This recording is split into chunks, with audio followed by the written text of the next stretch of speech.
Hello, we are back, and to continue where the video left off before, Teresa, please. Yes, planning our life through astrology, up in the the other realms, and we're recognizing all of the energies at play with every planet, all the planetary vibrations, and what that physically, how that was going to physically, emotionally, mentally, spiritually, creatively get the job done that we have put in motion. So that's why we draw our maps the way we draw our maps. There's no mistakes. You weren't born at the wrong time. Even if you are a C-section or whatever, that was in the master plan. Those things are, there's always the unexpected, so we're not going to get too crazy about it. But the unexpected typically is a benefit, not a detriment, even though we might experience it as a detriment. It ultimately is a benefit. But pretty much we try to map it and plan it to the T of what we want our soul to produce, basically. So you can't say this is a bad aspect or a terrible aspect or, oh my God, I'm cursed, I have whatever. You're not cursed. You chose the aspect. You chose it for the lesson and the valuable lesson that it is presenting to you. So that's what we do. We plan it. There aren't any accidents. We like to think there are. I love to, I did not choose my mother. Yes, you did. I did not choose my father. Yes, you did. And again, their energies are at play while you're drawing your chart as well. You know what the personality is like. Again, we all have free will. Anybody can go off the chart anytime they want. But basically what you have set in motion is what you wanted to accomplish. So it's awesome. So you can't ever say there's a bad aspect in the chart. Or I didn't deserve this. Or I didn't plan this. Yes, you did. And you have a lot of assistance in getting what you want. There's a lot of help when we do these things, when we make these choices. There's assistance in formulating the exact chart that you need in order to get done what you feel you need to get done as an individual within the whole. These assistances in like guides. Guides, and there are master planners as well. There are people who are well versed in astrology and what that's going to bring to you, so that they can run you through everything, the chart basically as a whole before you even get here, believe it or not, or at least that's my experience. I can only speak from experience, so that's the way I experienced it, that I had a lot of assistance in choosing all of my planetary placement. Now, a lot of times you can't get everything you want. You can't get exactly what you want. Not always, because the stars just don't line up that way. We'd all have perfect charts if we did that. Yeah, what we want. But I do want you to recognize you do have a perfect chart. It's the chart you chose that was perfect for you. And if we all had grand trines, nothing would be done on planet Earth. So let's not even think. Well, nothing would get done. We would all be laying fat slobs on the beach. Nothing would get done. We might even starve to death. We wouldn't have any drive or stamina to get up and do anything. So we don't want. Totally, yeah. So we want the squares. We want the oppositions. We need the conjunctions that are maybe not as beneficial as we thought they should be.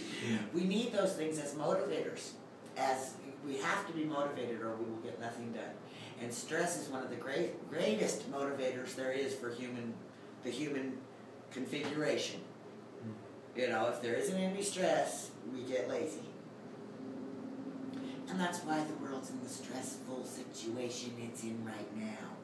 We all plan to be here at this time in order to grow from that stress factor, not go into boom. We're here to definitely direct that energy into the benefit of the whole, yet remaining very individual in the process, but still for the whole, the world at large, and our relationship to the planet and the other planetary systems out there.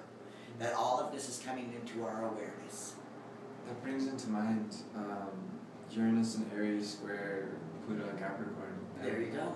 Totally. What's your perspective on that? Crazy. Hello. That's crazy stuff, and we all chose to be here, so we're insane. We wanted to watch the show. Well, actually, we wanted to participate in it. We didn't just want to watch it. We wanted to participate in that crazy aspect that is happening to us right now. It's fun. And look at the world. Look at the world at large. It's crazy.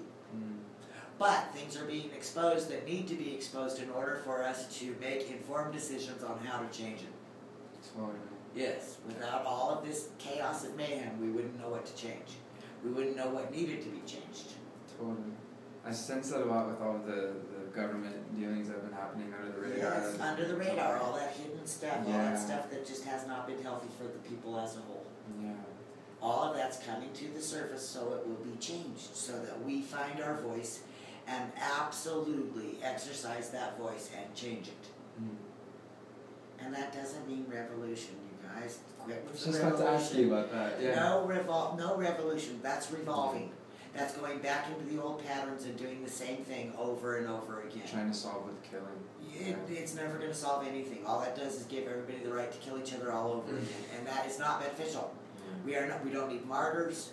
We do need warriors, but we need warriors to protect and defend. Yes, yes. We always need a good defense system. Every team on planet Earth knows that. We have to have in order for our offense to absolutely attain the goal, we have to have a good defense. It's very important. And neither one can be too much in charge. They have their role. And of course that made me lose my whole train of thought, because now I'm watching a football game.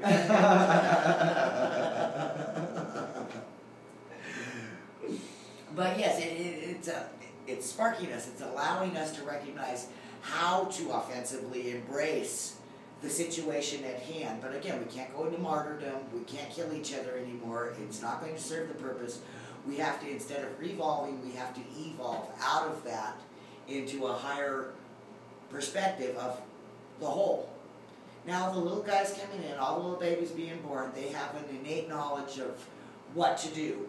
But we, as the adults, have got to inspire them and keep them creative so that they can discover what they are here to do. That's why we need to stay in the mode of discovery and recognizing everything that's beneficial for ourselves, how to utilize those things, and maybe even the detrimental ones. The detrimental ones, without those, you guys, we wouldn't be who we are. You cannot run around crying, poor me. It doesn't work. Yeah. You know, and yes, come on, there's some horrendous drugs out there. There's horrendous situations we've put ourselves in.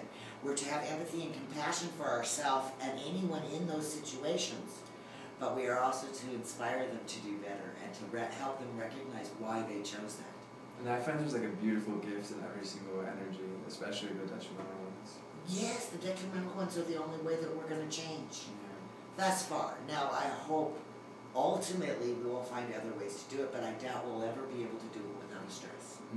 It's It's fun just too, part of because like to nature. overcome that stress and to like grow and be like, yeah, I have this difficulty, but I've overcome it and it works for me now. Something really gratifying in that. Yes. But the whole planet is designed kind of in a stress thing, right? I mean, come on, forest fires, hurricanes, earthquakes. Tsunamis. These are all tsunamis. These are all natural events, and they're pretty darn stressful. Earthquakes, fault lines, etc., etc. But yes, but we go along for the ride. We signed up for it, so we might as well enjoy the process without killing one another, without harming one another in the process. Okay, but that doesn't mean we let anybody who's got the poor aspects and are playing them out in an unhealthy way, we don't let them get away with it. Yeah. There's no excuse. Right. There's no explanation. Teresa, I'm really sorry. That's okay. You're not doing it anymore, are you? No, this is there another person who needs reading? Give me 5 minutes and I'll be right there.